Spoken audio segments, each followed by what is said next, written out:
Bueno, como siempre tenemos un conversatorio más, hoy el último del año y agradecida infinitamente con Emilio que asumió el reto de este último conversatorio académico, porque vamos a tener nuestra última reunión en diciembre, que es una reunión de 1 hora para encontrarnos, decirnos hola, y simplemente compartir como comunidad.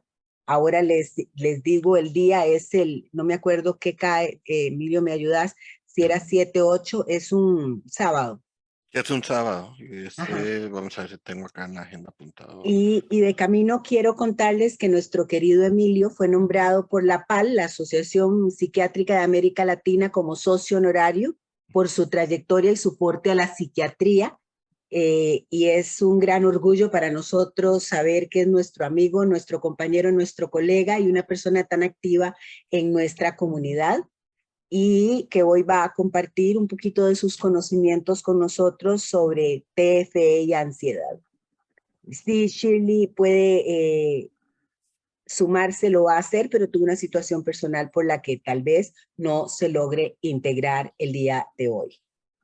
Aquí con nosotros, bienvenidos todos y Emilio, como siempre, un honor. Muchas Gracias. gracias por la introducción, Norma, y por tus palabras. Bueno, bienvenidos a todos. El tema, cuando me lo mencionaron, es como un tema experiencial, les podría decir, desde que recibí el entrenamiento de terapia focalizada en las emociones a nivel individual. Definitivamente hay un nicho de oportunidad en lo que vemos nosotros en nuestras clínicas privadas, ¿no? Precisamente en la clínica donde estoy, yo tomar una muestra de los pacientes que están sentados, ¿verdad? Si hay 10 pacientes sentados, definitivamente 7 de esos pacientes van a ser o depresión o ansiedad, que es lo que más vemos en la clínica cotidiana, ¿no? Y abriéndose la oportunidad de tener este modelo tan bonito para parejas, tal como lo es la FT, y luego, pues, teniendo estudios de efectividad en trauma y en otras condiciones que van saliendo, pues algo muy interesante resultaba como utilizarlo en ansiedad. Entonces, lo que yo traté de hacer es como una recopilación de cuál es la evidencia que tenemos hasta el momento, pero también una parte práctica de cómo es que se ha aplicado en los pacientes a nivel individual y cómo nos sirve trasladar esa conceptualización de caso que tenemos de pareja a nivel individual y a la vez qué tan útil es para modificar esas estrategias reactivas que tienen las personas que están padeciendo de ansiedad. Puntualmente lo que vamos a examinar es el trastorno de ansiedad más común que nosotros vemos en lo cotidiano y que se ve, por eso, en cualquier parte del mundo, que precisamente es el trastorno de ansiedad generalizada. Entonces, dicho esto, pues, les voy a empezar a compartir mi pantalla y vamos a comenzar la conversación.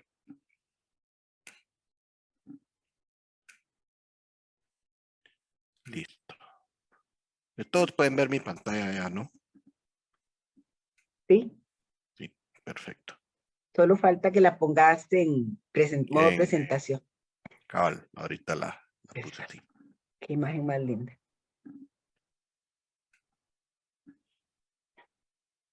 Bueno, entonces vamos a hablar del FT en el manejo de la ansiedad. ¿Y cómo vamos a ir dividiendo cada una de las partes de esta conversación? Pues primero, definir un poco lo que sabemos sobre trastorno de ansiedad generalizada, la epidemiología que nos demuestra la importancia de tener estrategias que nos ayuden para ayudar efectivamente a nuestros pacientes y que no se vuelva una condición que, si no se trata, pues puede ser crónica y bastante disfuncional. Hablar también de lo que sabemos de la etiología del apego. ¿Qué tiene que ver el apego con la generación de los síntomas de la ansiedad generalizada? cómo se correlaciona esa teoría del apego también con los aspectos o causas biológicos que existen en la actualidad. Una revisión de cómo es que se aplica la terapia focalizada de las emociones a nivel individual para el manejo de la ansiedad. Y por último, la parte práctica, que era presentarles un caso clínico que hemos llevado precisamente con EFIT únicamente, sin medicamentos ni ninguna intervención, y cómo nos ha ido en este manejo de la ansiedad generalizada. Entonces sabemos que la ansiedad generalizada pues, es el trastorno donde vamos a tener que tener un criterio mínimo de 6 meses, donde por supuesto va a haber una notable ansiedad que se representa en varios ambientes. Por eso es el término generalizada, con síntomas cardinales como puede ser la preocupación, esa aprensión en relación a los acontecimientos de la vida cotidiana, en cualquier cosa, ¿no? Un denominador común, las personas están como en estado de hiperalerta o hipervigilancia en esas circunstancias. Y va acompañado por lo menos de 4 o más de los síntomas que ustedes pueden leer ahí, que es mucho síntoma corporal, muchos síntomas psicosomáticos, lo cual va relacionado también por el tema de teología, ¿no? El cerebro o la mente pues interpreta una alarma como una estrategia reactiva ante esa situación de alarma, como que se intenta sobreexaminar, buscar qué hacer al respecto, y esa sobrepreocupación y darle vueltas o rumiar acerca de lo que está sucediendo, pues va a activar más nuestro sistema de alarma del sistema nervioso central. Primero la amígdala y después las hormonas a través del hipotálamo. Y por supuesto se produce una descarga de la hormona del estrés que produce más adrenalina y se refleja en el cuerpo, ¿no? Ustedes habrán oído mucho de la actualidad de estos conceptos de que el cuerpo habla a través de los síntomas psicosomáticos y cómo se correlaciona con trauma y circunstancias de ansiedad. Y efectivamente eso es lo que pasa. Al activarse nuestro sistema nervioso periférico de emergencia, podemos tener desde palpitaciones hasta casi la mayoría de síntomas que ustedes puedan reconocer: mareos, molestias gastrointestinales, tensión muscular, etcétera, ¿no? Entonces, eh, este concepto de ansiedad generalizada como ese conjunto de signos y síntomas es interesante en el sentido de que crea una sensación como continua de zozobra, ¿no? Como que si algo malo fuera a pasar.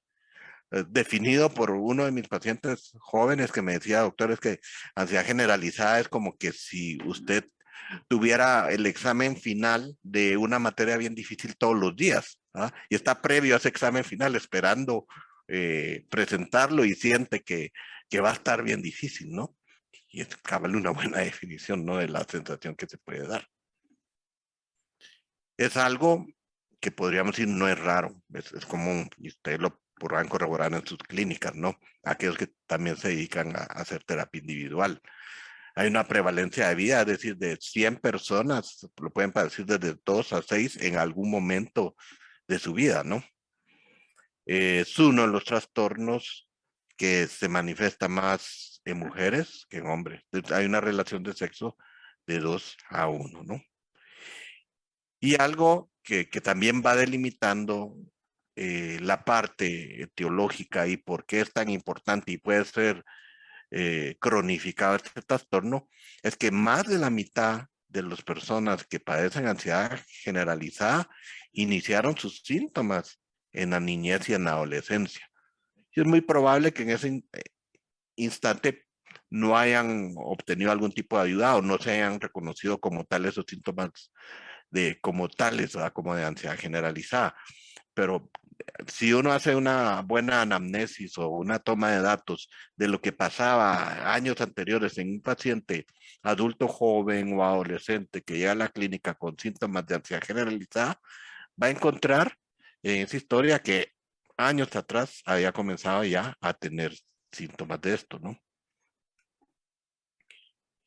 Y hablando también dentro de epidemiología, sabemos que en este reporte de la brecha de tratamiento en las Américas, realizado por la Organización Panamericana de la Salud, en este año 2013, encontró una prevalencia de ansiedad generalizada de 4%, de 100 personas parecían 4.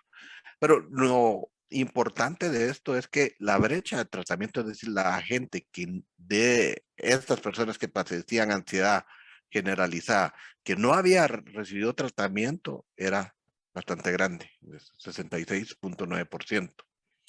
Y si eso le sacamos los países no considerados como latinoamericanos, pero si están en América, como puede ser Estados Unidos o Canadá, y ya nos vamos solo a los latinoamericanos, pues esta brecha aumenta más. En nuestro Latinoamérica, el 73.3% de las personas no reciben tratamiento de una condición crónica, complicada, que si se le deja estar, puede llegar a ser incapacitante, ¿no?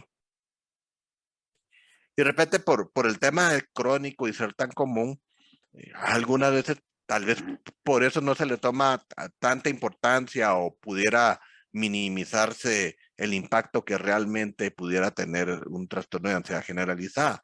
Pero si vemos cifras como claras, epidemiológicas de estudio, pues los datos asustan si se les deja sin tratamiento a las personas. Y acá podemos describir como características es que la mayoría de personas reporta haber tenido ansiedad y nerviosismo toda su vida. ¿verdad?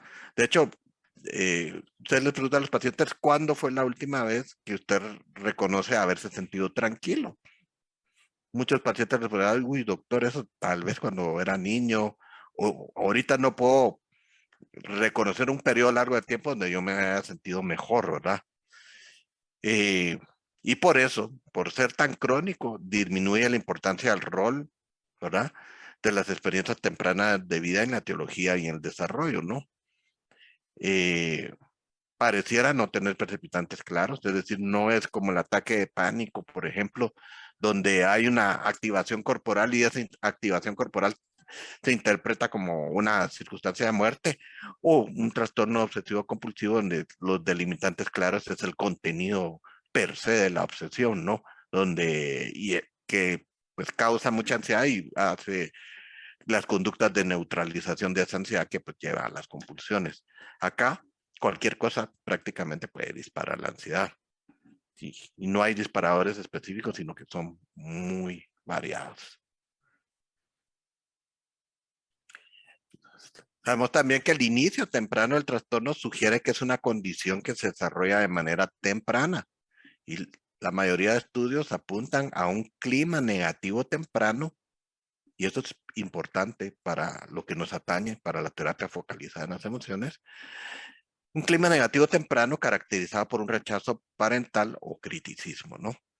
O por la sensación o la autopercepción de falta de afecto y aceptación que va configurando, nosotros sabemos, y va afectando un tipo de apego específico, inseguro, que probablemente puede ser ansioso. Y luego, en experiencias más tardías de vida, pueden existir otro tipo de experiencias donde las personas no tuvieron ni la protección, ni el apoyo, ni el cuidado suficiente, ¿no? Entonces, esto va reforzando probablemente ese modelo operativo interno que pudiera existir, sea de abandono o imperfección, lo va haciendo más fuerte, ¿no? Y puede existir experiencias que pudieran ser emocionalmente correctivas, como relaciones donde efectivamente la pareja sea DRI, pero tristemente, si es muy temprano que se desarrolló ese modelo operativo interno de abandono o criticismo, esas experiencias nuevas del presente como que se minimizan y solo se toman lo que va generando o haciendo crecer más el modelo operativo interno que causa la ansiedad. Sabemos también que aproximadamente el 50% de los pacientes responden al tratamiento a corto plazo, lo cual es esperanzador. Y podemos decir tratamiento a corto plazo que puede incluir tratamiento combinado, que es psicoterapia, sistema de medicamentos, o cualquiera de las dos modalidades solas, pero existe el resto de tratamiento, el otro 50%, no responden, ¿verdad? O van a recaer después del tratamiento, tienen una evolución intermitente, ¿verdad? Es decir, pueden estar libres de síntomas a lo largo de un transcurso de 0 a 5 años, pero vuelven a caer, ¿no? Entonces, realmente esta parte de que no responden o tienen recaídas también es algo que es sumamente importante por el nivel de disfunción que puede causar el trastorno. Entonces, hablemos acerca de la teología del apego, ¿verdad? ¿Qué es lo que nosotros sabemos que puede influir en la conformación de ese modelo operativo o estilos de apego con respecto a qué puede generar ansiedad?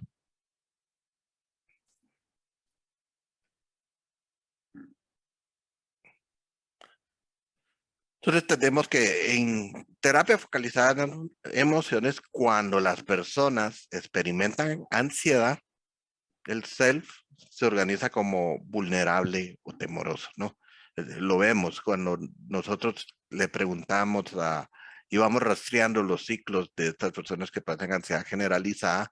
En ese rastreo, las percepciones van a tener un denominador común. Todas esas percepciones es como una sobreestimación o de amenaza o aumento de la percepción del peligro, y a la vez hay una, en contraposición, una subestimación o hacer de menos las capacidades que las personas tienen para hacerle frente a esas probables amenazas, ¿no?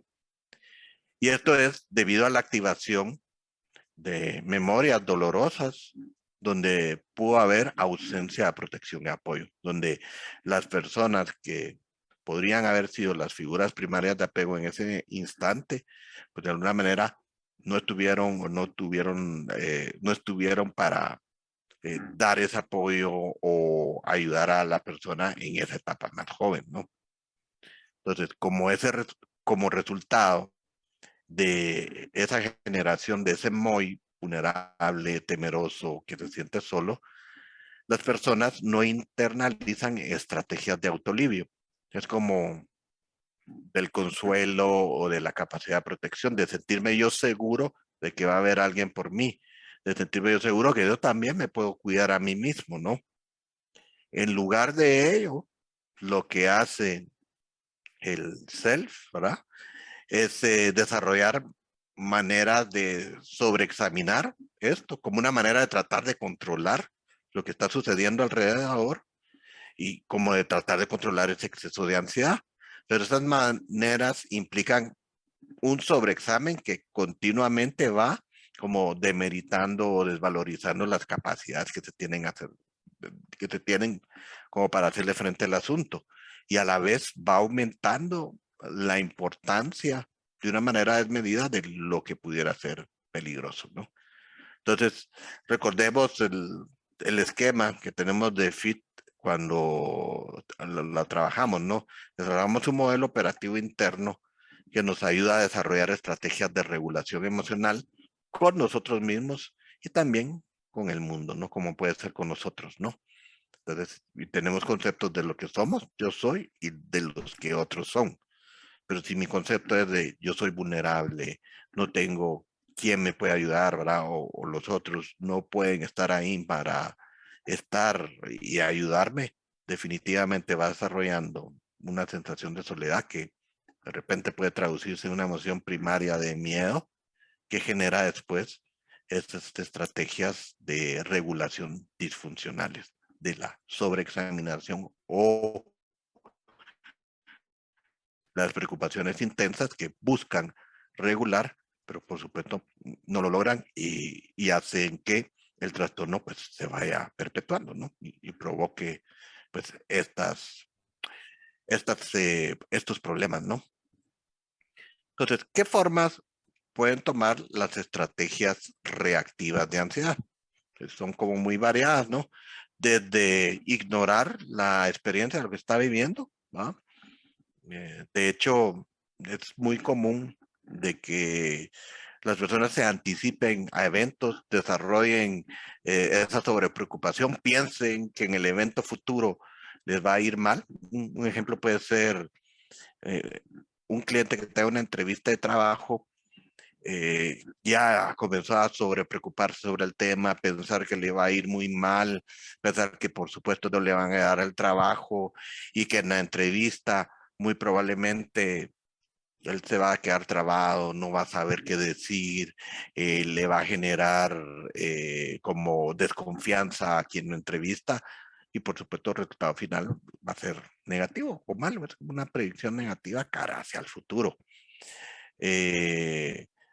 ¿Y qué pasa? Pues muchas veces pasa que enfrentan la entrevista, no sucede lo catastrófico o lo que peor se imaginaron, les va bien o aceptable, ¿va? O logran sobrevivir a ello, pero esa experiencia que pudiera tener la oportunidad de ser emocionalmente correctiva y ayudar a que la persona se sienta más segura y que tenga un muy más segura, pues no se da, porque pues hay como una atracción selectiva del evento y se ignora esa experiencia, la percepción no lo permite, ¿verdad? El MOI está ahí presente y por supuesto no se da el cambio, ¿verdad? Otras veces será invalidar, es cuando la misma persona se hace de menos, ¿no? En cuanto a la capacidad de afrontar, ¿no? Y le pone más atención a este tipo de interpretación o de estrategia reactiva que a otros que pudieran ayudarlos, quedarse callado con sus propias necesidades, ¿no? De apoyo, de cuidado, de seguridad, culparse a sí mismo de lo que sucede, que nuevamente, estrategia reactiva en contra del ser, y rechazarse a sí mismo considerándose no digno de ser amado y protegido, ¿no? Y claro, esto genera a la larga como más zozobra, más ansiedad crónica y por supuesto no permite a la persona pues hacerle frente al asunto y poder primero darse cuenta de qué sucede y cuál es el ciclo negativo que sucede intrapersonalmente e interpersonalmente con las demás personas, ¿no? Entonces, este es un esquema del proceso de cómo se desarrolla la ansiedad generalizada. Podemos decir que las personas que padecen de ansiedad generalizada no reconocen las emociones profundas, dolorosas, ¿no? Ese miedo de probablemente haber sido dejado solo o miedo de considerarse no lo suficientemente bueno o digno de obtener apoyo. Está muy prevalente las estrategias negativas en contra del self, ¿verdad? La sobreexaminación que genera muchas preocupaciones y las preocupaciones que nos ven en el mensaje de puede haber una amenaza, puede haber un peligro, ¿verdad? O que nos ven en el mensaje no vas a ser capaz de enfrentarlo.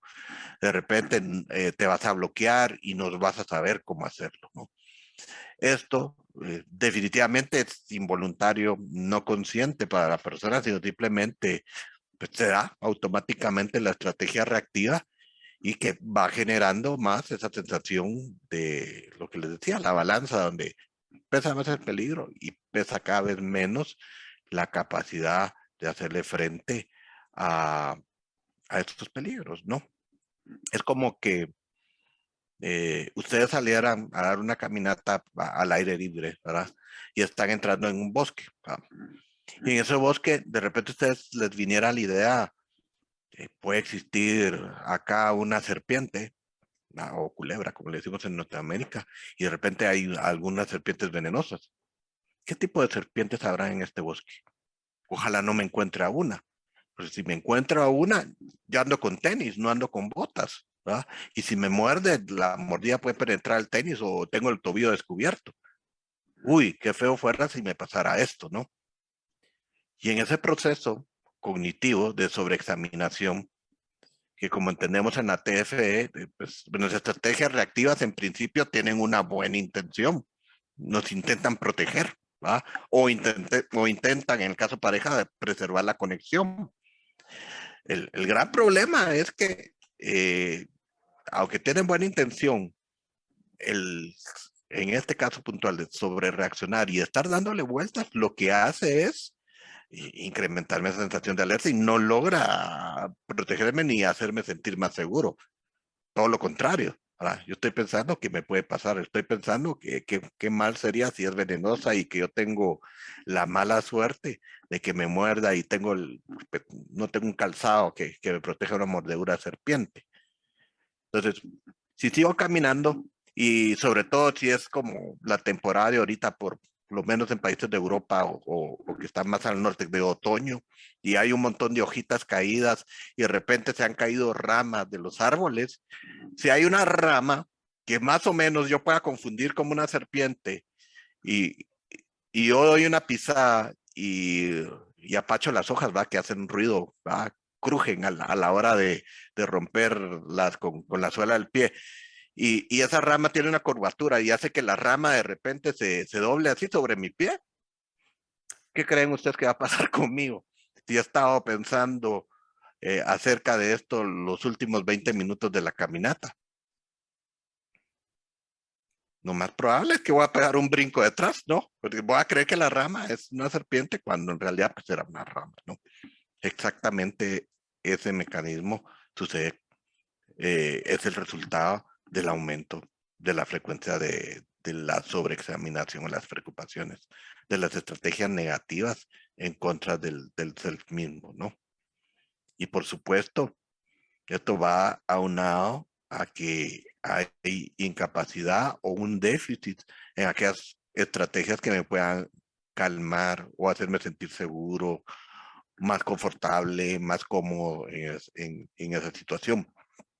En automático nos quedamos con las estrategias negativas en contra del self y no se puede ver algo que nos pueda ayudar y aliviar esto, ¿no? Y todo esto va generando continuamente una emoción primaria pues, más fuerte, ¿no? Que es el miedo a estar solo, pero puntualmente en ansiedad generalizada es como un miedo a la disolución, ¿no? Es como una desfragmentación de sí mismo, ¿no? Lo cual hace que nuevamente se fomenten más las preocupaciones de una manera continua, como una manera de tratar de que eso no suceda, ¿no? Pero se perpetúa definitivamente el trastorno. Sigue adelante, se mantiene y no cambia, ¿no? Entonces, ese es el ciclo complicado de lo que sucede en la ansiedad generalizada, ¿verdad?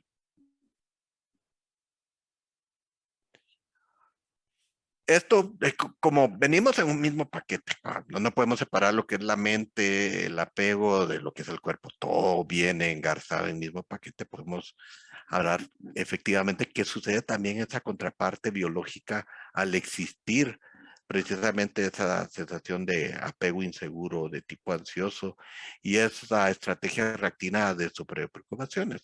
¿Qué sucede a nivel mental? Y sabemos que hay, en términos generales, pues no, ahorita los presento de una manera sencilla, ¿verdad? Es como pensar, bueno, está esta parte que es la primera parte de la corteza que nos representan todas las emociones, que es la amígdala, ¿no? Y la amígdala va a jugar un papel muy importante en interacción con otras dos estructuras cerebrales. Una es la corteza prefrontal y la otra es el hipocampo. Eh, a mí me gustaría que se aprendieran ustedes estas tres estructuras, porque tienen que ver mucho con apego y tienen que ver mucho con sensación de seguridad y tienen que ver mucho con la activación de ciclos negativos, tanto intrapersonales como interpersonales, ¿no? Entonces, como primer punto, la amígdala juega un papel en la ansiedad. Es la que le da el color emocional a las cosas que estamos viviendo. Es lo que nos puede decir, esto está malo, esto es peligroso, esto es agradable. La amígdala únicamente se dedica a clasificar ese tipo de sensaciones. Sin embargo, para la amígdala, la intensidad, todo es como igualmente intenso e importante. No hace como una discriminación de qué tan fuerte tengo que reaccionar, sino que todo es importante para la amígdala, ¿no? Pero a través de circuitos manda la información a la corteza prefrontal y también a la vez, a través de otros circuitos, recaba información del hipocampo, de esta estructura que ustedes miran en azul, que a alguien se le ocurrió que tenía forma caballito de mar. No me pregunten por qué. No le miro. No, esto es difícil a veces verle la forma caballito de mar. Pero el hipocampo tiene un papel bien importante en la memoria. Es la que nos ayuda a guardar primero en un corto plazo cierta información nueva y la que ayuda a que después se guarde a largo plazo. Cuando el hipocampo guarda memorias emocionales, definitivamente, ¿no? Y estando tan cerca de la amígdala, es un aliado en esa generación de emociones profundas, ¿verdad? Entonces la amígdala consulta al hipocampo, lo describe como bueno, malo, peligroso y manda la información a la corteza prefrontal, que podríamos decir que es la responsable de interpretar la naturaleza de la amenaza y orquestar una respuesta conductual. Es la que nos ayuda a darle un matiz o volumen a qué es lo que estamos sintiendo, ¿no? Es como el ejemplo que les ponía, estaba pisando una rama de árbol. Al principio, cuando yo veo que se levanta, me asusto bastante y pienso que puede ser una culebra, ¿verdad? Brinco hacia atrás, pero luego mi corteza prefrontal va a ser capaz de decirme, no, no te asustes, es una rama, ¿verdad? Y si es una rama, pues ya me calmo y sigo mi camino, ¿no? Pero vamos a ver qué es lo que sucede con estas estructuras cuando hay ansiedad crónica continua, como puede ser en ansiedad generalizada. Este funcionamiento pues, equilibrado, normal y perfecto, podríamos decir, eh, sufre una disrupción y ya no funciona igual, ¿verdad? Eh, el procesamiento en ansiedad, como decíamos, una vez que la amígdala marca la información entrante como una amenaza o debido a la hiperreactividad, que eso es lo que sucede con las personas que están ansiosas, las amígdalas continuamente están funcionando, salta una conclusión de peligro, incluso en ausencia de amenaza, ¿no? Es como una interpretación de la rama tirada que yo pensaba que era una serpiente. Envía una alarma notificando a muchas otras áreas del cerebro para que se preparen para una acción defensiva. Acá, eso es lo que sucede cuando se activa, hay disparadores en un ciclo, ¿no? Hay un detonante que se considera como peligro, amenaza, mi amígdala se enciende y dice hay que responder conforme a la naturaleza de esta embarazo. Y la amígdala respondería como que fuera de vida o muerte. Y eso es lo que sucede en los ciclos de la pareja.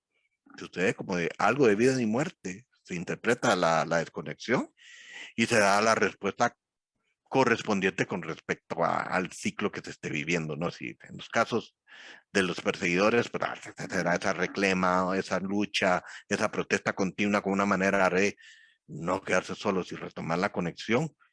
Y en el caso de los replegadores o evitadores, pues será esa respuesta de huida para tratar de aplacar los sentimientos del perseguidor, para tratar de disminuir esa amenaza que puede ser la desconexión o la sensación de sentirme pues no aceptado, ¿no? Eso es lo que sucede en las parejas, pero por supuesto también sucede con nosotros mismos a nivel intrapersonal. Nuestras estrategias reactivas nos dictan que estamos viviendo una circunstancia de amenaza y tenemos que examinarla y examinarla mucho para determinar el curso de acción, pero ese exceso de examen nuevamente va generando más peso en el peligro de lo que realmente es y va generando pues esa sensación de ansiedad continua, ¿no? Entonces, en ese procesamiento de la ansiedad, la amígdala lanza señales hacia lo que es el hipotálamo, que podríamos decir es la planta telefónica o la central reguladora de todas las hormonas en nuestro cuerpo. Entonces, si la amígdala le vende el mensaje al hipotálamo que hay un peligro, el hipotálamo lo que va a hacer es como muy obedientemente liberar hormonas que se van a traducir finalmente en una liberación de más cortisol o adrenalina para poder responder adecuadamente a ese peligro. Y eso desencadena una respuesta al estrés fisiológica, donde la frecuencia cardíaca aumenta, la presión arterial también, la respiración se acelera y las áreas de una parte del cerebro que se llama tronco encefálico que tiene que ver con el estado de conciencia y alerta que yo tengo, se activa más. como para poder estar hipervigilante y poder reaccionar ante cualquier peligro. Y algo interesante en este círculo es que se retroalimenta, ¿no? Si mi cuerpo está reaccionando y me pone en una situación como de mayor actividad y movilización de energía, eh, la amígdala lo vuelve a perseguir a través de los sentidos. Y si yo siento palpitaciones, estoy sudando, pues, ¿qué creen que va a pasar con mi interpretación a nivel de percepción? Pues me está corroborando que efectivamente hay una situación importante, peligrosa y amenazante que requiere un curso de acción que sea consecuente con esa amenaza, ¿no? Entonces se hace más fuerte aún, ¿no? Es un ejemplo de esa dinámica, ¿verdad? Del estímulo estresante, cómo activa al hipotálamo y lleva a través de diversas vías hormonales y neuronales a esa liberación de cortisol, también a la activación del sistema nervioso simpático, que es fuera del cerebro y que nos permite la liberación de adrenalina y produzca todos estos cambios cardiovasculares que les mencionaba. Pero el problema de estrés crónico es que el estrés crónico va a causar ciertos cambios corporales que no son tan buenos, ¿va?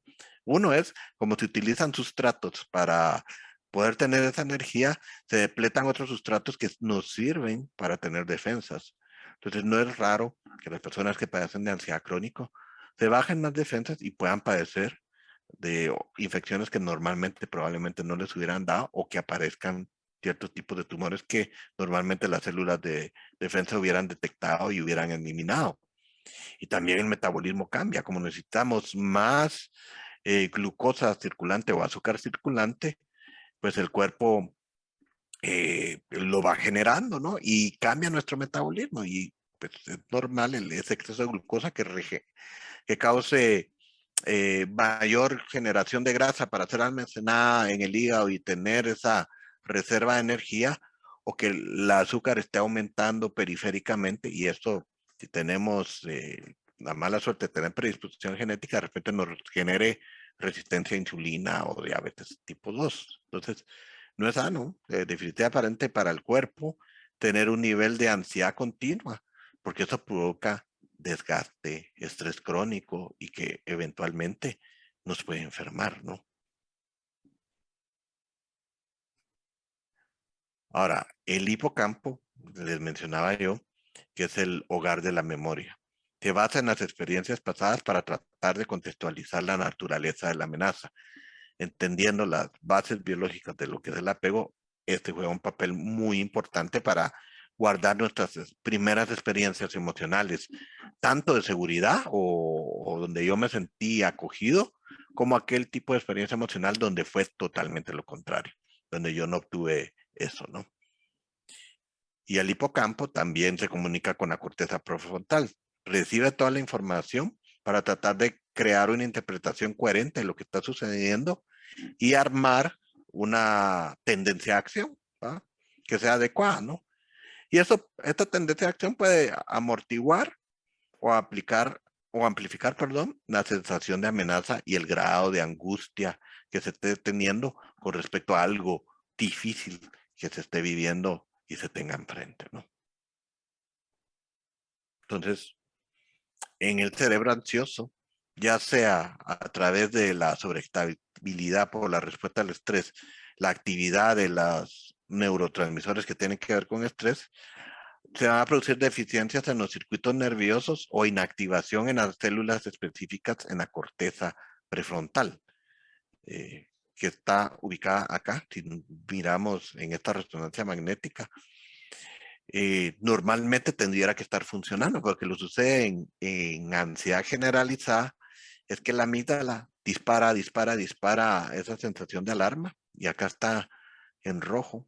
Es un cerebro, por decirlo así, cortado de la parte de enfrente.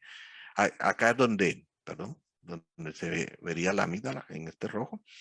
Este va a estar actuando más, pero el lóbulo frontal va a estar más inactivo, más azul, ¿verdad? Podríamos ir en áreas donde uno puede medir la actividad neuronal, Y entonces eso hace que se use más la amígdala y cada vez menos el lóbulo frontal. Y que en el hipocampo se acceda como más exclusivamente o más selectivamente a aquel tipo de memorias negativas, amenazantes, donde efectivamente no hubo una sensación de apego seguro.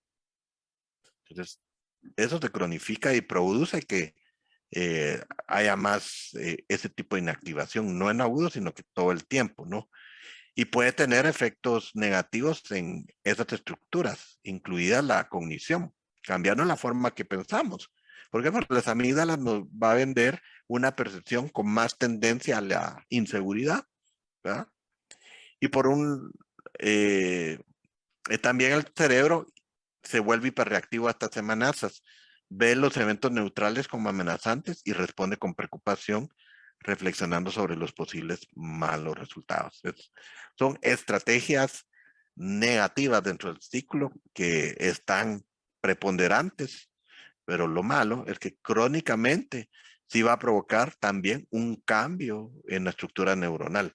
Al usar más unas neuronas que tienen que ver con la amenaza y usar menos las neuronas que tendrían que ver como con esa sensación de autolivio o de sentirme con un apego seguro. Particularmente, la amígdala va a crecer en tamaño y producción, predisponiéndola a falsas alarmas de peligro. Y la corteza prefrontal, al contrario, como no está actuando tanto, se reduce en tamaño y actividad, lo que debilita su capacidad para dar sentido a la experiencia emocional y dirigir una respuesta adecuada. Entonces, hay un deterioro de función cognitiva que no se limita al procesamiento de información emocional, sino que se extiende a toda la resolución de problemas. Y por funciones cognitivas podemos entender muchas cosas, ¿no? Memoria verbal, no verbal, la velocidad de procesamiento mental que tenemos ante los estímulos que estamos viendo, nuestra capacidad de atención simple, que es la atención de corto plazo, y la atención compleja, que es una atención de mayor de 15 minutos, y nuestra capacidad de resolver problemas que pueden ser como las funciones ejecutivas. Todo se afecta en este punto. ¿Por qué? Porque van a haber selectividad de memorias hacia más, hacia lo negativo. Me voy a concentrar tanto en lo peligroso que va a provocar en mí desconcentración hacia otras cosas que no tengan que ver con el peligro, pero que eventualmente pueden ser problemáticas, por ejemplo, en trabajos o en estudio, ¿no?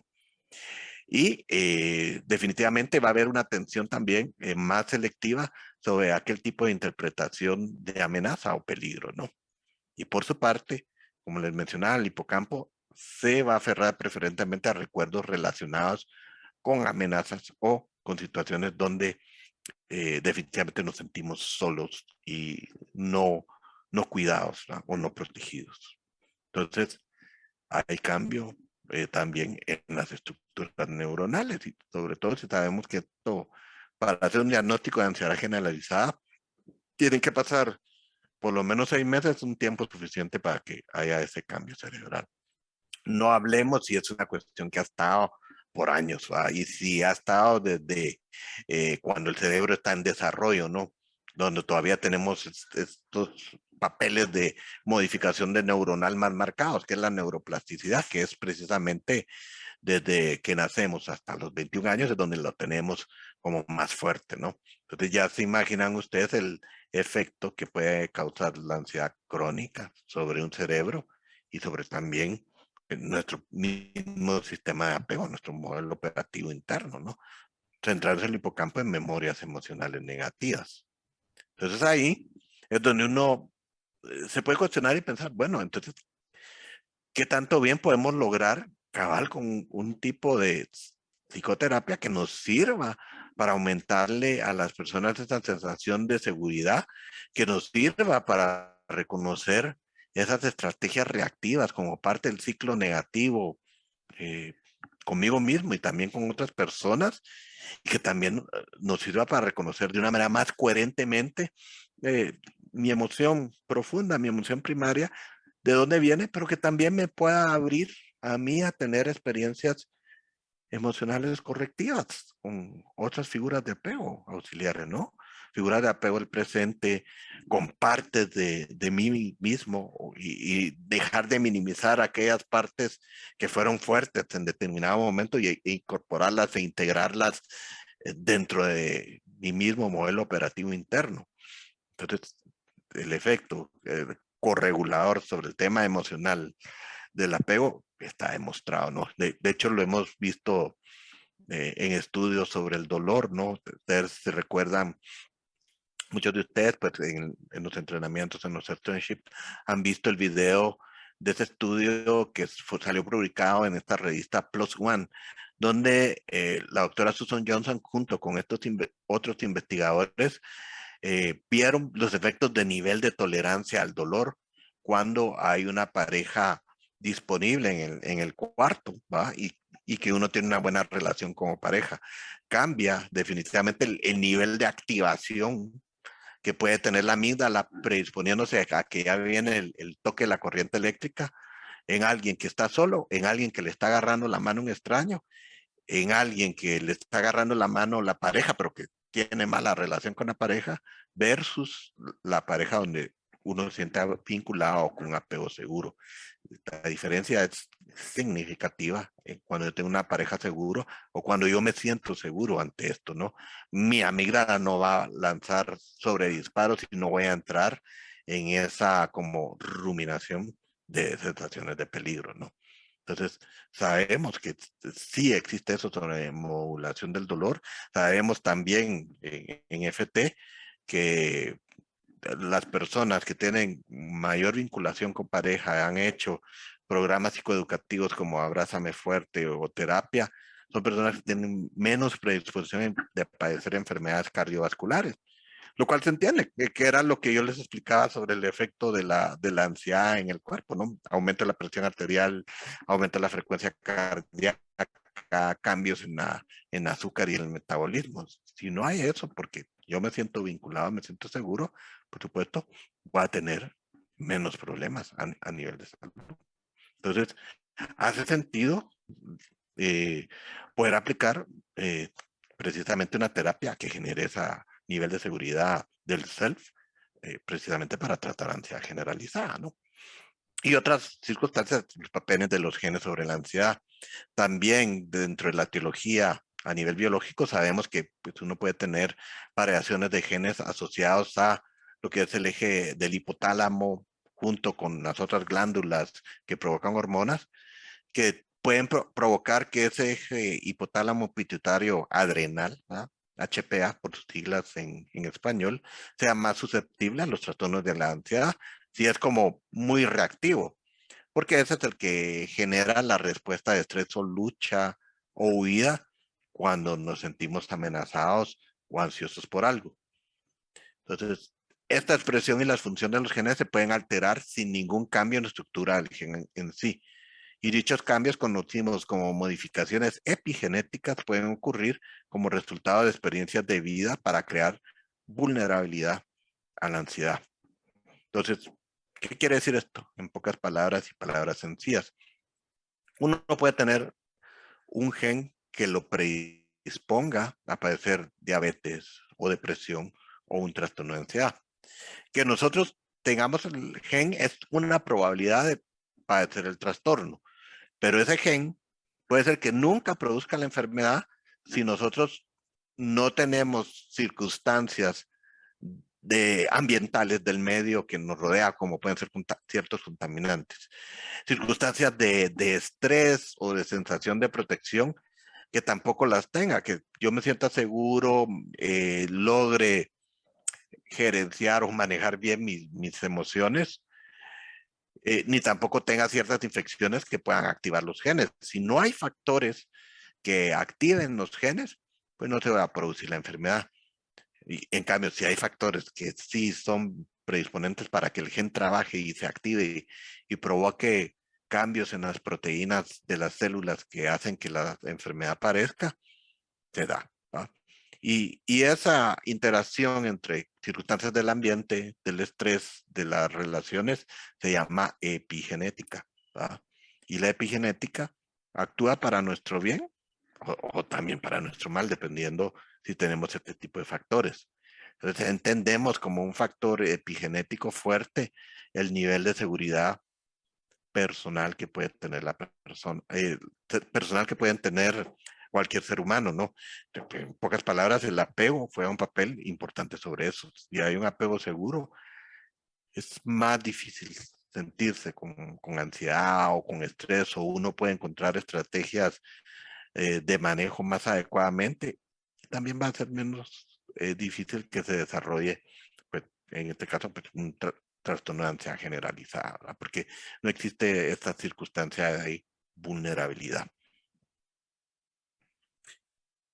Entonces, este es un ejemplo de cómo ciertos cambios de la vida temprana, como puede ser maltrato infantil, negligencia parental, una malnutrición o un abuso sexual, va a causar cambios de metilación en el ADN, que va a provocar reprogramar ciertas regiones cerebrales, como nuevamente las tres estrellas que yo les dije, corteza prefrontal, la amígdala y hipocampo, que pueden provocar que se expresen más esos genes y que definitivamente nos predispongan más a depresión o ansiedad. O sea, es increíble cómo estamos configurados a nivel corporal. Somos parte de una maquinaria como muy compleja, ¿verdad? Que definitivamente puede resultar un resultado final, ¿no? Y por eso es tan importante esas experiencias tempranas de vida que generan un apego seguro. Y también en esa línea de lo que es la confluencia de el apego y la circunstancia biológica, podemos hablar de los rasgos del temperamento, que es como nuestra reactividad emocional que tenemos heredada desde siempre, ¿no? Y qué tan vulnerable podemos ser a la ansiedad. Los estudios han demostrado que se observa un temperamento en un porcentaje significativo de niños, hasta en un 20%, que está relacionado con el desarrollo posterior de ansiedad. Y esa característica de temperamento, ¿cuál es? Es una inhibición del comportamiento que aparece temprano en infancia como una reactividad negativa y una mayor atención y cautela hacia personas y situaciones desconocidas. Tiene que ver como con un tipo de apego inseguro. Recuérdense como el experimento del cuarto, donde está la mamá jugando con el niño y de repente la mamá sale afuera. Los niños con apego seguro, pues probablemente se quedarán viendo en la puerta de que la puedan observar de lejos, pero seguirán jugando. Pero niños con apego inseguro definitivamente no quieren que la mamá se vaya y van a perseguir, ¿verdad? Eh, Esto puede implicar una mayor conciencia de los estados internos del cuerpo, es decir, de lo que sucede como propiocepción de dónde está mi cuerpo, qué tan rápido está latiendo mi corazón, que a la larga, si está con mayor conciencia, puede ser que haya una malinterpretación sobre una situación de amenaza y hace que los niños pequeños sean como demasiado temerosos y aferrados, ¿no? Esa clinging es el término en inglés. Y estos estudios muestran que la inhibición del comportamiento implica un sesgo de las redes de atención en el cerebro hacia la amenaza y lejos de la información positiva. Nuevamente, se minimiza mi capacidad de hacerle frente. Si bien el sesgo de atención hacia la amenaza puede ser la forma en que el sistema nervioso se sintoniza inicialmente en estos bebés, esa sintonización no es necesariamente fija. De hecho, la investigación indica que la atención se presta a la moderación y los padres pueden desempeñar un papel importante en darle forma. Un tercio de la población en general puede tener un tipo de temperamento reactivo, donde se da precisamente esta inhibición del comportamiento ante situaciones nuevas, pero no es un tercio de la población que padece trastorno de ansiedad generalizada. Yo les decía al inicio, en el peor de los casos es un 6% de la población en general. Si fuera un tercio debería ser un 33.33% que padecemos. Pero ¿por qué es? Nuevamente ahí el papel del apego. Si los papás desempeñan un papel modulador en generar seguridad al niño, en generar ese nivel de apego seguro, no se va a presentar la ansiedad generalizada, y a la vez van a influir en que si el niño tuviera genes que lo predisponían a la ansiedad, por pura epigenética, influencia del estilo de crianza, definitivamente no se va a presentar, ¿no? Entonces, tan importante no es solo para todos los que somos papás, no solo es el legado genético que les damos a nuestros hijos, sino que también el legado del apego, ¿verdad? Y hacer cuenta ustedes la importancia de esto, ¿no? Del amor, ¿verdad? En cualquiera de sus manifestaciones. La regulación del amor que también nos puede ayudar precisamente a enfermarnos menos, ¿no? Eh, Esto no va a tomar mucho tiempo. El papel de los neurotransmisores, cada vez se piensa que neurotransmisores como el GABA, que es un ácido gamma aminobutírico, y el glutamato, actúa en gran medida como fuerzas opuestas en el cerebro. Esto entiéndanlo como el yin o el yang, ¿va? Donde el GABA lo que hace es como inhibir la actividad neuronal, y el glutamato, todo lo contrario, el glutamato lo que hace es activar la respuesta neuronal. El glutamato lo conocemos mucho porque es un condimento, que es el monoglutamato sódico, que está en todas estas bolsitas de papalinas o de chips que existen. También lo usan como condimento en ciertas comidas, ¿no? Y que tiene como que aumenta la percepción del sabor de las comidas, ¿no? Por eso a veces resulta como hasta tan adictivo las papitas fritas o esas que vienen en bolsita. Y es gracias a porque lo que hace es aumentar la actividad neuronal de las papilas gustativas para precisamente realzar los sabores, ¿no? Entonces, estos dos son el yin y yang en el cerebro, pero el problema es que cuando hay ansiedad generalizada, definitivamente el glutamato está más activo y el GABA está más inactivo, ¿no? Ahora, como efecto colateral dañino es que tener glutamato muy activo durante largos periodos de tiempo puede provocar pérdida neuronal, ¿verdad? Las neuronas pueden, pues, no solo inactivarse, sino que a la vez perderse, ¿no? Entonces es importante la modulación de la ansiedad para nuevamente restablecer este sistema a los niveles en los cuales se tiene que estar. Y ante esto, pues viene una pregunta. ¿Es posible también reconfigurar nuestro cerebro ansioso con psicoterapia, no?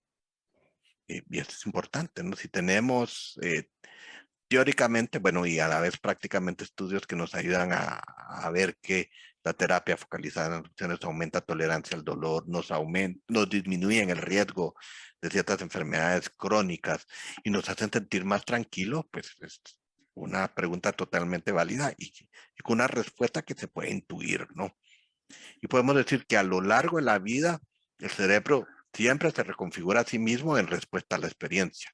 Cada vez que ve, oye, huele o toca algo, aprende un nuevo hecho, ¿va? Hipocampo, se guarda esa experiencia, ¿no?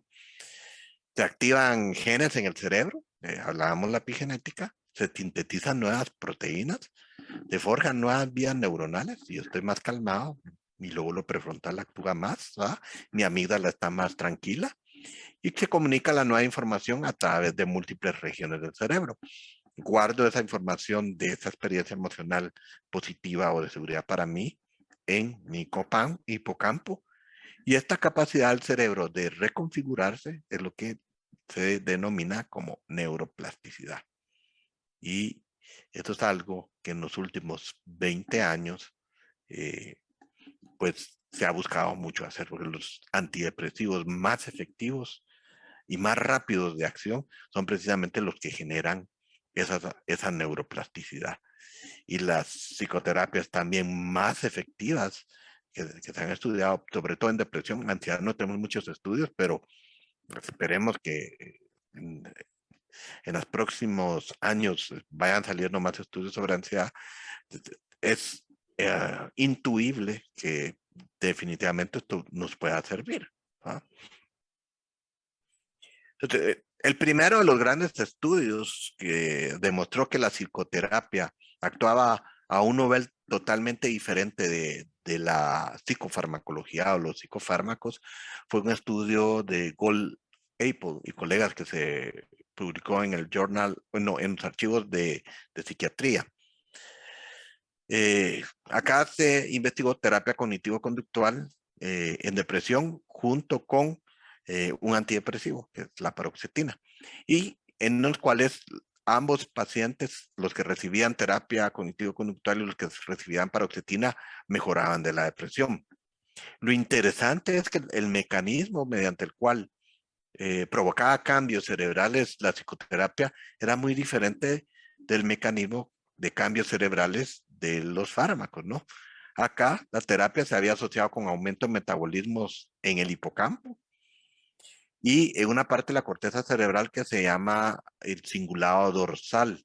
Está cerquita al hipocampo y es parte de la corteza prefrontal, que nos ayuda a matizar. El cíngulo frontal nos ayuda a tener diferentes explicaciones ante un mismo fenómeno. Entonces, nos da opciones, ¿no? Y disminuciones en la corteza frontal, medial, ventral y dorsal. La medial, ventral y dorsal es casi como lo que está arriba de la órbita de los ojos. Y esta corteza frontal, a diferencia de la prefrontal y del cíngulo dorsal, la función que tiene es como tener pensamientos fijos o ser más temático o poner más atención sobre algo que es fijo y no desviar la atención hacia otras cosas periféricas, ¿no? Entonces la disminución de la corteza frontal, medial y ventral y dorsal podríamos interpretarla como estar menos fijos en las estrategias negativas, reactivas o en las interpretaciones de amenaza. Aumento del hipocampo es mayor capacidad de estar abierto y guardar memorias nuevas, y mayor capacidad del cíngulo dorsal es como tener más opciones ante un mismo fenómeno. ¿Y qué pasaba con el antidepresivo? El patrón era claramente distinto de la psicoterapia, porque acá el aumento del metabolismo era en las áreas prefrontales, que sí, ya sabemos que nos sirven para darle una respuesta a lo que estamos viviendo, y disminuciones en otras áreas del hipocampo y el cíngulo subgenual, que es un regulador de la actividad de la amígdala, ¿no? Entonces, son estructuras cerebrales diferentes, ¿no? Y de hecho, cuando se estudia, este es el estudio de imagen cerebral, donde normalmente lo que se hace es inyectar glucosa radioactiva, y las áreas rojas que se ven es donde hay mayor actividad neuronal. Y las áreas azules es donde hay actividad neuronal disminuida, ¿no? Entonces, estos son pacientes recuperados con antidepresivos. Y si ustedes observan, las áreas que están en rojos del antidepresivos, podríamos ser son menos profundas, más superficiales dentro de la corteza cerebral. Pero las áreas de la terapia, en este caso cognitiva, son como áreas más subcorticales, más profundas, ¿no? Entonces, son áreas diferentes que afecta la psicoterapia versus los medicamentos, ¿no? Pero ese cambio neuronal que se produce en psicoterapia, pues nos da mucha esperanza, ¿no? En el sentido de que sí, efectivamente, lo que estábamos haciendo en la sesión de terapia provoca un cambio, ¿no? Ya sabíamos que provocaba un cambio a nivel clínico, porque ya se han hecho estudios donde demostramos la eficacia, pero también poderlo demostrar en imágenes donde podemos ver funcionando el cerebro, definitivamente es fascinante, ¿no? Y nos da como más confianza en, en aplicar psicoterapia, ¿no? ¿Verdad?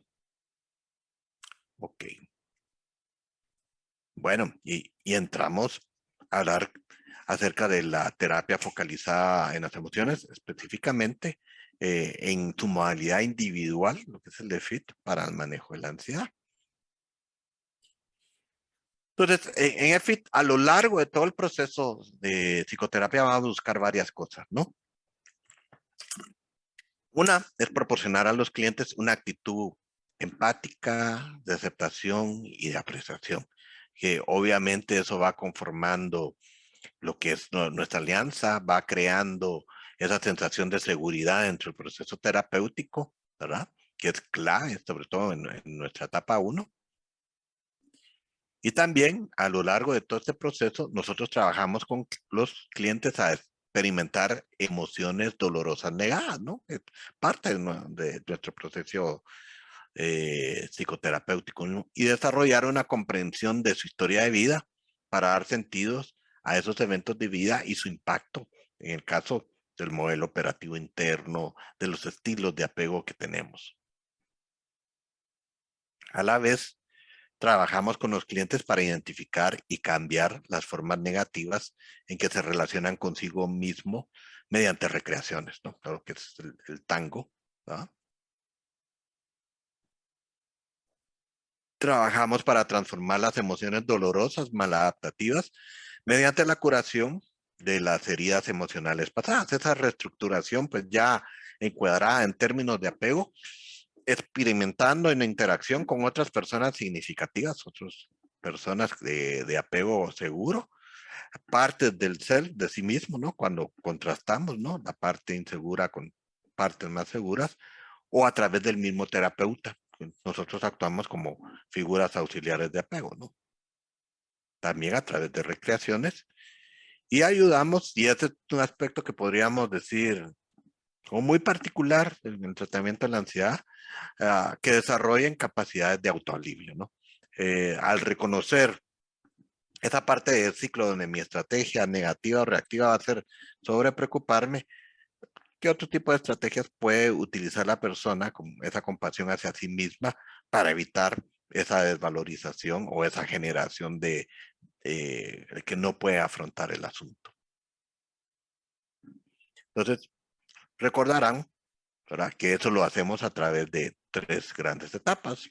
La etapa 1 del EFIT es la etapa de estabilización, donde ayudamos a los pacientes a clarificar patrones, de cómo es que le da forma a su mundo, cuáles son sus detonadores, sus percepciones inmediatas, las tendencias de acción, los significados de esas percepciones que usualmente nos guían hacia lo que es las necesidades, son los anhelos de apego y por supuesto las emociones profundas.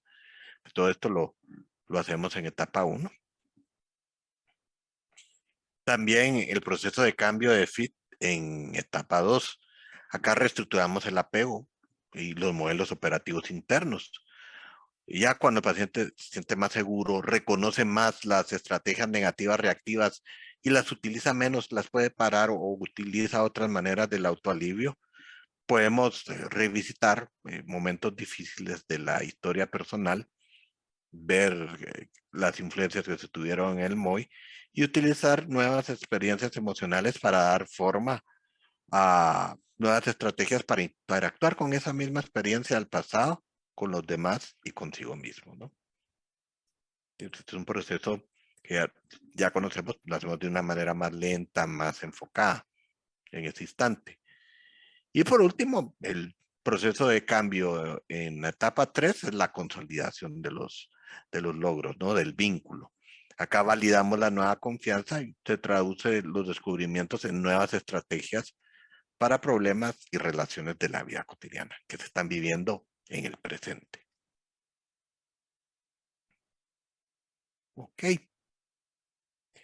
Y entonces, les vamos a presentar un caso clínico real que por motivos de confidencialidad han cambiado un poco los datos, ¿verdad? De una paciente que padece de ansiedad generalizada y que hemos venido tratando con terapia focalizada en las emociones únicamente, sin uso de fármacos. ¿Qué ha pasado con ella? Le vamos a llamar M, una paciente femenina de 38 años de edad, vendedora, madre soltera de una niña que tiene 4 años de edad. El motivo de consulta de M fue ansiedad y preocupaciones constantes desde hace 3 años, refiriéndolo a ella en ese rango de tiempo. Y ella mencionaba que comenzó a preocuparse casi por cualquier cosa. Esto se vio asociado a dolores de cabeza, sensación de escalofríos, mareos y continuamente pues iba al médico pensando que pues estaba enfermando de algunas circunstancias, ¿no? Te hicieron exámenes de sangre, chequeos donde se ha descartado que se tuviera alguna enfermedad médica y donde se le refirió específicamente con el último de los médicos que fue a esta clínica con el psiquiatra, porque se refería a que era un problema de estrés. A la hora de hacer parte de la historia, pues uno de los disparadores fue la ruptura de la relación de pareja de M con la persona que es el papá de su hija, que no reconoció a la hija a pesar de tener una posición económica adecuada, y eso le vino, en palabras de la paciente, a aumentar su sensación como de soledad, de no tener nadie en este mundo. Mencionaba también que en el presente estaba costando dormir, tenía insomnio y se preocupaba casi por cualquier cosa. Circunstancias del trabajo, que fuera a llegar tarde unos minutos y a pesar de trabajar en una empresa familiar que la fueran a despedir, ¿verdad? Se preocupaba también por circunstancias sociales, ¿no? Donde de repente miraba a sus amigas o compañeras y se comparaba con ellas y por supuesto haciéndose de menos ella y eso la hacía sentir como más desvalorizada o eh, también de aspectos propios de la crianza de sus nenas, ¿no? Donde se cuestionaba si realmente iba a ser buena mamá o cómo iba a crecer ella, ¿no? Y si le iba a poder brindar toda esa seguridad y cariño que ella necesitaba. Entonces, era en cualquiera de los ambientes. En antecedentes de historia personal relevante, ella es la menor de una familia de 3 hijos, una familia que está integrada con la mamá que sí es muy cariñosa y el papá lo refería como algo indiferente, ¿verdad? No tan cariñoso y como más exigente, disciplinado en ciertas cosas, ¿no? Ella mencionaba en su historia personal haber sido siempre una estudiante promedio, es decir, no perdía ni un año, iba saliendo, donde no era notable, pero tampoco era mala, relativamente sociable hasta la adolescencia, donde uno de los puntos importantes es que en la adolescencia ella aumentó de peso, ¿verdad? Y se sintió rechazada por sus amigas o los compañeros del colegio. Entonces, ahí realmente ella refiere donde primero se empezó a sentir mal acerca de ella misma. Por ello, cuando termina sus estudios de secundaria, decide mudarse de acá, lo que es Guatemala, hacia otro lugar en Estados Unidos para estudiar la universidad, donde saca el primer año de la carrera de administración de empresas. En este año se hizo novia un muchacho que realmente no era una pareja, nada de rey, ¿verdad? Donde eh, sentía ella que la desvalorizaba constantemente, se sentía utilizada como un objeto, pero como no conocía a nadie a la universidad y sentía que no había desarrollado amistad con compañeros, sentía que era lo único que tenía, ¿no? Y estaba ahí y se mantuvo en esa relación durante algún tiempo porque ella se mencionaba como dependiente afectivamente de él. Eh, Posteriormente termina esa relación a los 5 meses de noviazgo y luego de esto ella tiene un periodo de 6 meses de abuso de alcohol y la comida. Se refugia en esto, ¿no? Lo que la lleva a bajar notas en la universidad y a ser expulsada de la misma, ¿va? Porque no permitían en esta universidad que hubiera materias que se perdieran.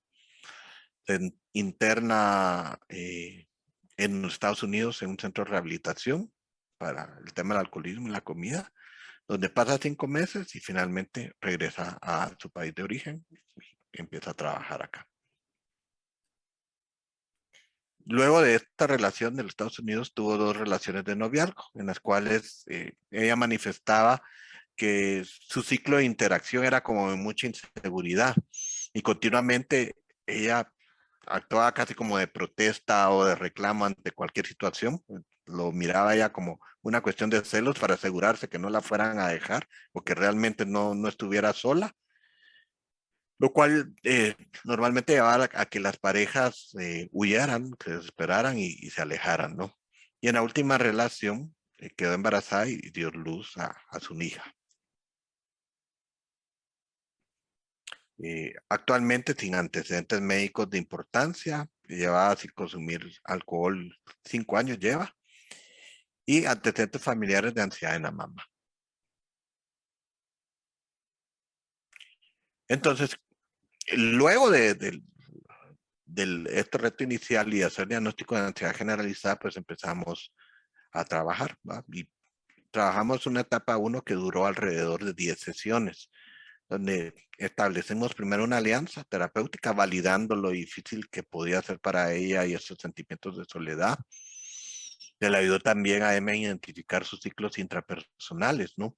Que era como que ella se diera cuenta que lo que normalmente hacía al sentir esa ansiedad o sentir algún disparador era como hacerse de menos, ¿verdad?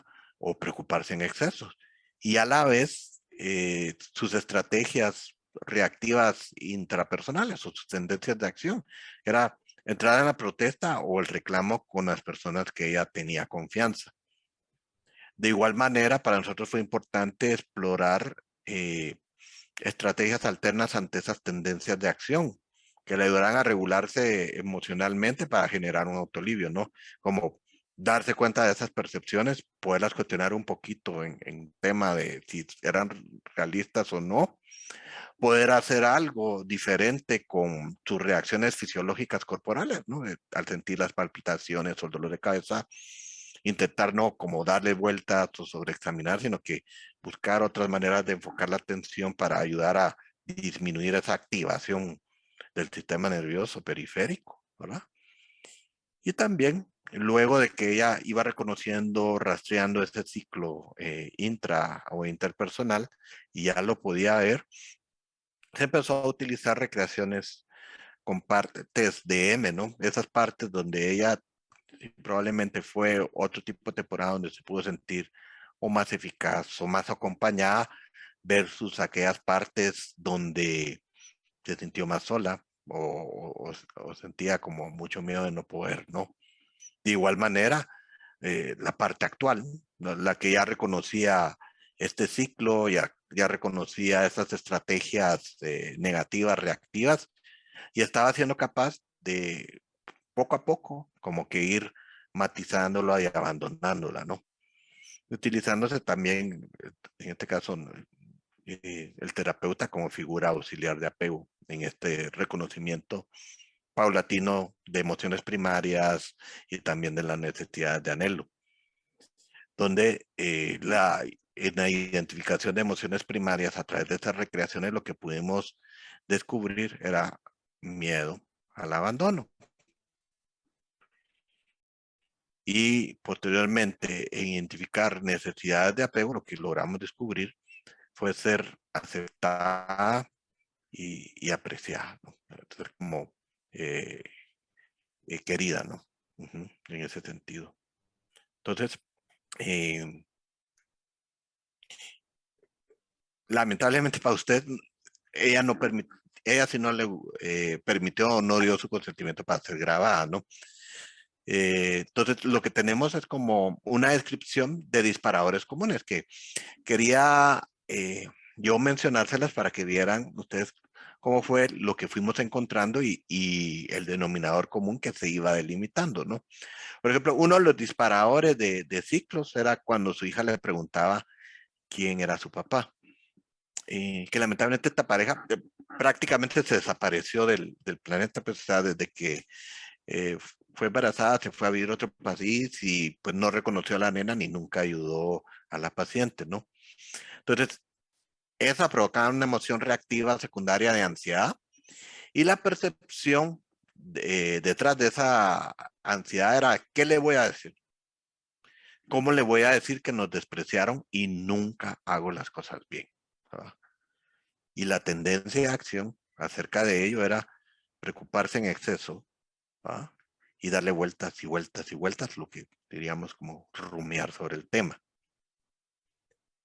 Otro disparador es la relación actual con el papá, donde ya unos minutos más tarde, papá, como como más estricto, le reclamaba que tenía que llegar más temprano al trabajo para dar ejemplo a los demás trabajadores, siendo ella hija del dueño, ¿no?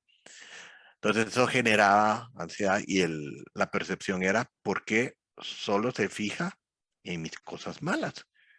Y ¿Cuál era la tendencia a acción o la estrategia reactiva, en este caso interpersonal? Reclamarle y protestar de vuelta, ¿no? Tercer disparador, ponía a veces a gastar más dinero de lo que ganaba en ropa. La percepción era, no me controlo, nunca hago las cosas bien. Y la emoción reactiva era ansiedad. Y la tendencia a acción, nuevamente, preocuparse en exceso y rumiar sobre el tema. Un cuarto disparador es verse al espejo y probándose la ropa. Una percepción de ser fea, ligada a la emoción secundaria, ansiedad e inseguridad. Y nuevamente rumiar, examinarse el cuerpo, ¿no? Y una quinta situación es ver a sus amigas casadas y con una familia estable. La percepción ahí era, nunca lo voy a lograr. Otra vez algo en contra de sí misma. Ansiedad e inseguridad. Y la tendencia de acción era rumiar sobre el tema, ¿no?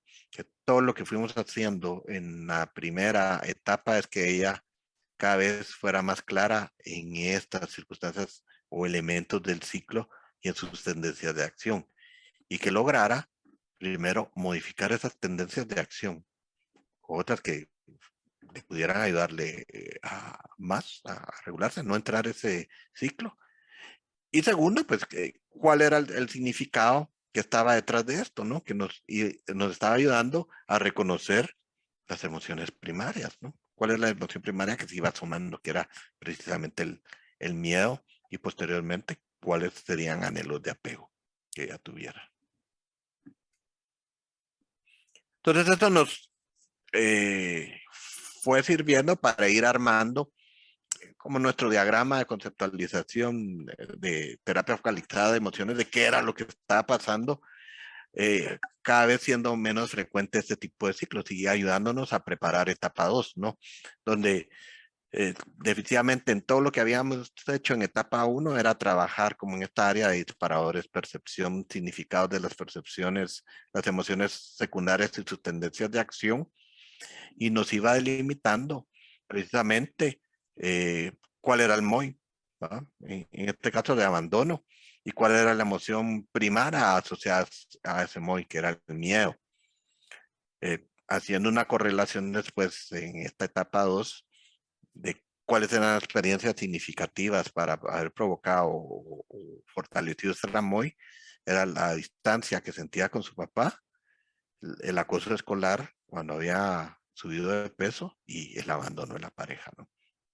Y también saber que pues, esas necesidades no cubiertas de sentirse pues acompañada o querida, pues habían desencadenado estas estrategias intrapersonales, que era como desvalorizarse, e interpersonales, que era como protestar hacia los demás o reclamar. Entonces, ¿qué pasó en etapa 2? En etapa 2 trabajamos 7 sesiones donde uno de los elementos fue la reestructuración del apego y el MOI del abandono, la identificación de los aspectos negados de M y sus necesidades, ser vista, ser querida, ¿no?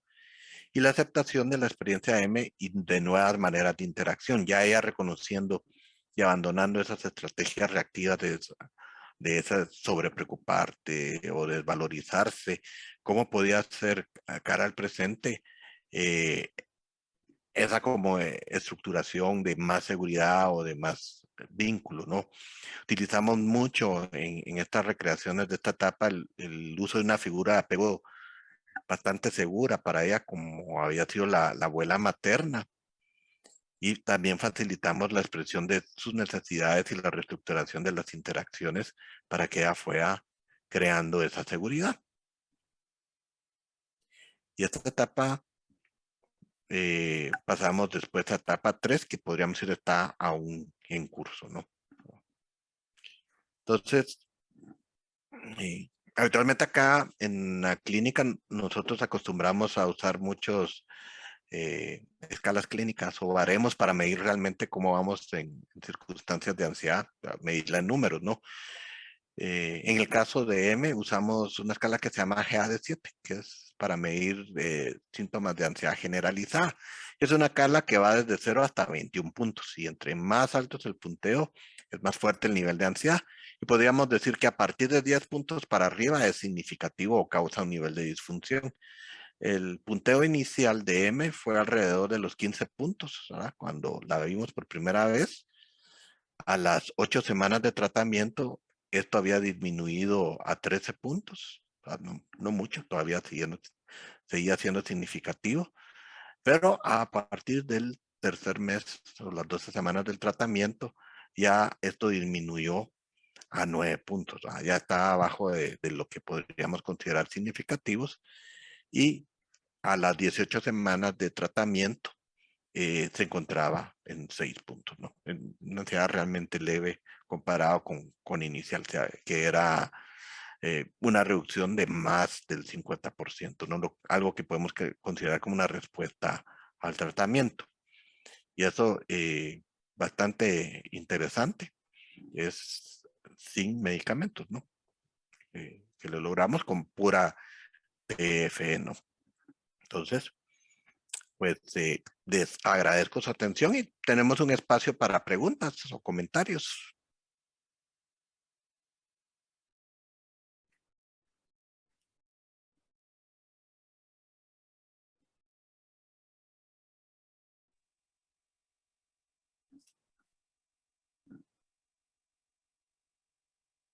Gracias, gracias, Emilio. Nada, Mónica. A mí me da curiosidad como saber cuáles, o sea, si tienes como en la mente como qué intervenciones o qué recreaciones, mejor decir, pudieran ser como las más, las que fueron las más significativas en este caso. Tú dijeras, esta reestructuró de una forma importante, como, ¿a qué había que darle voz? A la abuela materna. Definitivamente en etapa 2 fue bastante significativo porque fue ya estaba fallecida, ¿verdad? Para cuando había llegado a terapia. Fue una persona que siempre le vendió el mensaje de que ella era valiosa, que podía hacerle frente a todo, muy cariñosa con ella, muy acogedora. De hecho, la abuela materna tuvo una enfermedad que no tuvo un desenlace abrupto, sino que digamos que le dio tiempo de prepararse para la muerte.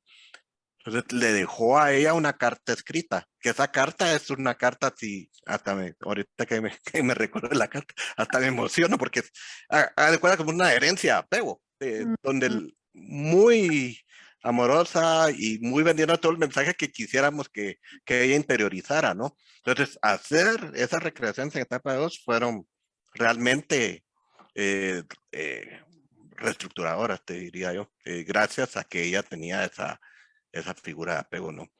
Fue con la abuela materna. En la etapa 1 nos ayudaron a hacer las recreaciones con el terapeuta, conmigo mismo y también con las partes de sí misma, ¿no? Y nos ayudó definitivamente a disminuir la frecuencia y la intensidad del ciclo. Pero algo que sí le pegó al MOI fue haberlos hecho con esa figura de apego auxiliar. De hecho, eh, aunque yo no se lo sugerí, como parte de la terapia, ella en la actualidad fue capaz de poderle expresar a papá de una manera vulnerable su necesidad que tiene ella de cariño y de aprobación a él, ¿verdad? De plano, ella se sentía como más segura con estas recreaciones de etapa 2 que pudo hablar de ese miedo de quedarse sola. Para nuestra suerte, ¿verdad? Porque no conocíamos al papá, no sabíamos que la respuesta a papá no fue mala, ¿verdad? Sino que se conmovió y le dijo que él, no era intención de él y que si de él dependía, pues él pretendía ser como más cariñoso con ella, ¿verdad? Eso fue una de las últimas cosas que ella hizo, ya entrando a etapa 3 y no habiendo sugerido nosotros, ¿verdad?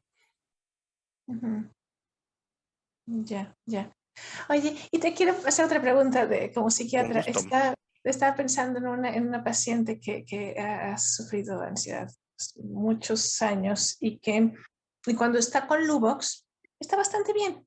La verdad Ujú. es que con dosis muy pequeñitas está bastante bien, pero luego pues tiene miedo al medicamento, ¿no? O sea, como que Ujú. miedo a que dentro de 15 años yo tenga problemas en el hígado por haber tomado tanto medicamento, o miedo a que luego me deje de hacer efecto, o miedo a que si dejo de tomarlo voy a estar muy mal, ¿no? Entonces, Ujú. como que a cada rato lo va suspendiendo, aun cuando pasa temporadas con el medicamento está muy bien, ¿no?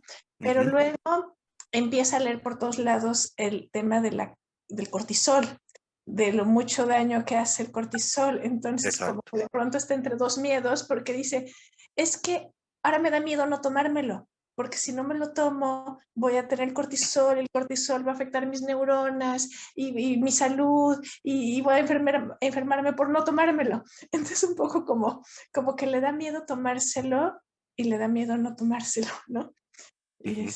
y no sé cómo Casi si... que hay que hacer como una recreación entre las dos partes, ¿verdad? O sea, eh, mira, en este caso es un poquito difícil responder porque no es paciente mía y no conozco sus interioridades, ¿no? Pero eh, hay que individualizar casos, hay casos de casos, ¿no? Hay pacientes que sí, definitivamente van a necesitar tomar el tratamiento por años y considerando el Luvox como no es una benzodiazepina, no es algo que va a provocar dependencia, adicción, ¿ah? Y bajo control médico, pues se pueden tomar durante largas temporadas sin mayor problema, ¿va? Ujú. Vigilando que no haya ninguno de esos efectos secundarios que ella teme, ¿va? Es animarla a preguntar al colega, ¿va? Que le aclare sus dudas y que lo entienda como así, ¿no? Que tenga una perspectiva clarificadora de hacia dónde va, ¿no? Y por otra parte, con el tema del miedo a enfermarse, ¿no? Es nuevamente como tratar de reasegurarle, si tú estás haciendo dentro del proceso terapéutico que estés haciendo y si estás utilizando el FIT, ¿verdad? Es como, primero reconocer que el miedo es normal porque ella no quiere enfermarse, ¿verdad? O que le suceda algo malo, pero sobreexaminarlo sí la lleva a como estar anclada más en solo ese aspecto negativo, ¿no? Para lo cual pues, es conveniente dentro de las recreaciones el ir procesando esto, ¿no? Como para que vaya clarificando y que no caiga dentro de esos patrones, porque suena muy a sobreexaminación. Si me lo tomo me puede hacer mal, pero si no me lo tomo también voy a enfermar y me va a dar otra enfermedad. Entonces, como ese rastreo del ciclo que le ayuda a bajar ese exceso de alarma, ¿no? Y algo que definitivamente ayuda a disminuir el exceso de alarma es obtener información. ¿Qué tan Ujú. reales realmente esas apreciaciones, no? Ujú. Ujú. Esa es También. una manera donde podría tú considerar abordarla, ¿verdad? Ok, ok. Gracias. Un gusto. Sí.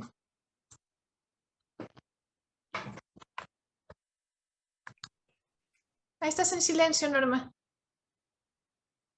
Mientras alguien pregunta más, voy a ir leyendo algunas cosas que te van diciendo. Muchas gracias, Emilio, extraordinario. Mil gracias, valiosísima información y presentación del caso.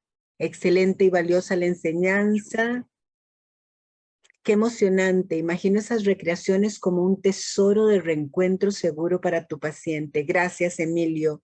Excelente presentación para tratar uno de los motivos de consulta más recurrentes en la consulta de ansiedad. Se siente la calidez humana, profesionalismo y la parte técnica. Gracias por Muchas compartir gracias. desde sus conocimientos, su experiencia e integrando la experiencia. Magnífica Gracias. exposición. Creo que realmente esta capacidad tuya para enseñar, para ir paso a paso construyendo ese conocimiento es maravillosa y poder ver, entender la teoría más claramente y aterrizarla en un caso, creo que es una manera exquisita de poder seguir aprendiendo todos en TF. De verdad, Claro. muchísimas gracias, porque son abordajes que no son sencillos y es interesante ver si podemos hacerlo sin medicamento. No significa que no haya que echar mano a algunos de vez en cuando para ayudar Exacto. en el proceso, pero, pero efectivamente muestra ser útil y eficaz en el tratamiento de la ansiedad. Claro. Ajá.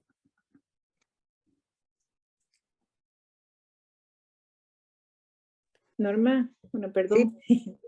Bueno, muchas gracias. Igualmente, Emilio, que realmente Un una gusto, Evelyn. ponencia tan clara. Bueno, gracias mil. Y una preguntita tal vez ahí mientras ibas explicando y hablabas de la neuroplasticidad, que obviamente como hasta los 21 años es así como, ¿verdad? Tal vez lo máximo, pero no quiere decir, ¿verdad? Que no siga. No quiere decir que no siga. Sabemos que puede haber cierto nivel, pero más disminuido de una etapa adulta, ¿no? Ujú. Ok. Sí, prácticamente era eso. Sí, no, y qué bueno, ¿no? Porque antes pensábamos desde los 21 para abajo ya las neuronas estaban muriendo y va perdiendo uno. Sabemos que no es así, hay ciertas cosas que ayudan. Eh, Algo tan sencillo, les diría yo que nosotros sabíamos que sí era saludable para los pacientes en términos de presión, ansiedad, pero ahora lo sabemos con propiedad científica, es el ejercicio provoca neuroplasticidad, porque aparte de eso de las endorfinas, que son como relajantes naturales, a través del ejercicio se libera un neurotransmisor que se llama BDNF, que por sus siglas en inglés es factor neurotrófico derivado del cerebro, que juega un papel reparador y que ayuda a que las neuronas se perpetúen, establezcan nuevas conexiones.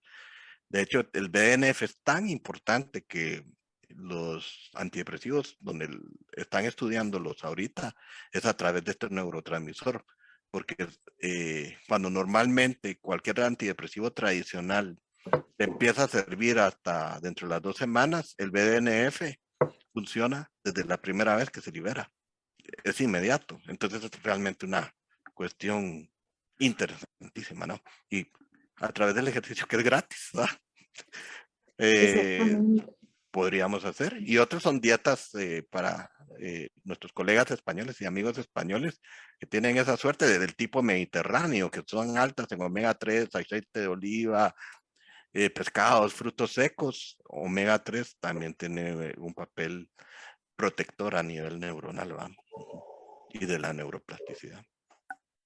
Perfecto, y tal vez nada más así, ya aprovechando este punto que tocaste con el ejercicio, entiendo, ¿verdad? Que también en temas de pacientes hiperactivados, ¿verdad? Que a veces es bueno mandarlos más bien también como a un ejercicio que sea como un poquito más, digamos, qué sé yo, si hay pacientes muy hiperactivados que les encanta correr y que de repente eso el cuerpo, ¿verdad? Lo puede sentir como una amenaza, entonces como mandarlos a caminar o pilates o yoga, ¿verdad?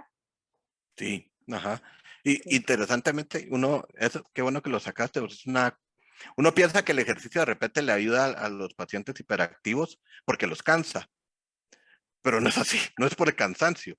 El ejercicio le ayuda a los pacientes hiperactivos porque aumenta la circulación cerebral, sobre todo aquel ejercicio que sea cardiovascular, aumenta movimiento y te activa la corteza prefrontal, que es como un regulador de la dopamina. Entonces, le ayuda a que haya más atención y más control sobre el exceso de movimiento, ¿verdad? Entonces, en realidad hace trabajar más al cerebro el ejercicio, ¿verdad? Y entonces, por eso funciona, por eso les alivia. Pues no es que los cure, pero sí los alivia desde ese punto. Perfecto, muchas gracias. Con gusto.